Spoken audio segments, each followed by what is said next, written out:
This state's in really big trouble. We need somebody that's willing to stand up and lead. There are too many people in this great state that are hurting.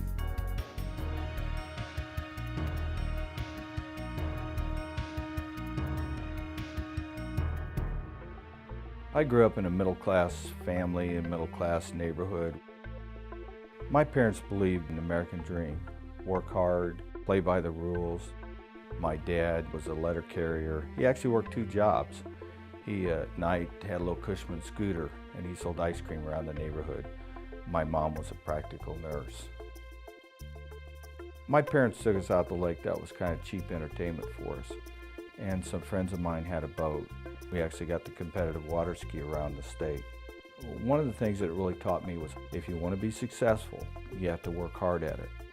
That really helped me to be competitive. My father served this country in World War II.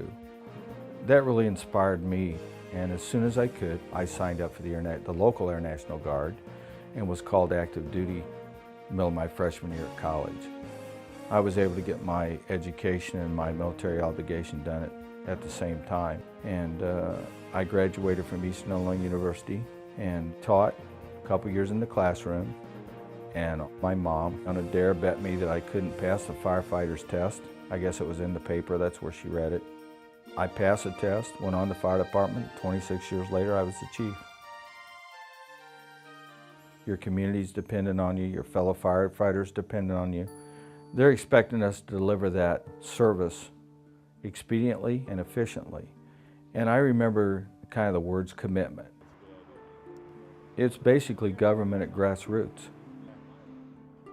Some of the cases that really stick in your mind are the people that you can't help. The one that really sticks in my mind was a young girl that got run over by a train. And you know, I'm underneath the train and there's nothing we can do to save her, to help her. And all the training in the world sometimes can't do it for you. That commitment kicks in, the training kicks in, the bonding kicks in between firefighters, and you do your thing. It's all about how do we serve these people that are in trouble and how do we get them out of trouble. One of the old guys told me one time, he said, always leave your family with a smile, because you never know what the day brings. And you know, you start the day out just an average day, and before it's all over with, it's a complete mess.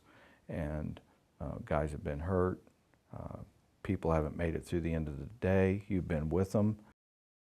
People that you don't even know, you end up having some kind of bond with because of the uncertainty of the whole thing. You know, when we talk about companies, they're really about jobs. They're really about families. My hat is really off to the small business people that continue every day, especially under these tough economic times. They're struggling out to make it, and we in government keep making it harder for them to survive. Absolutely the wrong thing to do for small business owners. Get out their back and let's generate this entrepreneurial spirit in this state. Let's ignite it. Let's get it going. Let's put people to work. When you look at the experience that we had as firefighters and the commitment we had to the people we serve, and then you look at the corruption in government today, you wonder how people out there have any faith in their government. I know I don't. It's special interest groups. It's powerful politicians, multi-millionaires from conglomerates. We even have carpetbaggers coming in here. What an embarrassment to this state.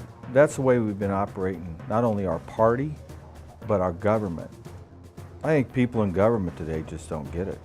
The everyday guy is out there struggling, and they're trying to make house payments and car payments and send their kids to school, and the only thing that comes out of state government, federal government, is about raising taxes. And you have people struggling out there in our communities and across this great state. I think raising taxes is absolutely the last thing we need right now. I just can't believe we don't talk about property taxes. Nothing seems to infuriate people more than property taxes, me included. I don't like them. And I think it's high time that we look at the burden it's putting on our senior citizens. I mean, some of them have to choose between medicine, electricity, property taxes, just to stay in their homes.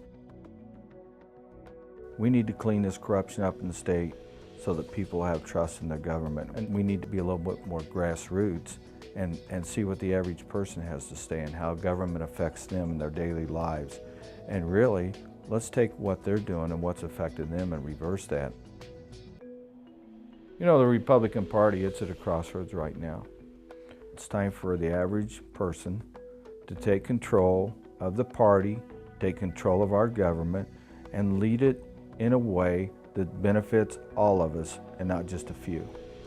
Change is coming. The question is, are we going to be the ones to lead the change, or are we going to be the ones that follow the change? People are looking for somebody that understands how it is down here in the trenches. I'm just an average guy, and I think it's time we look at some of the views that we at the bottom have and maybe operate from the bottom up instead of from the top down. I don't care if it's Southern Illinois, the coal miners, or it's in the suburbs of Chicago. We have got to put people back to work.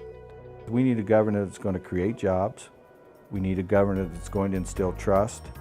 And we need a governor that's not going to raise taxes and take money away from its people. We can change this party, and we can change this government.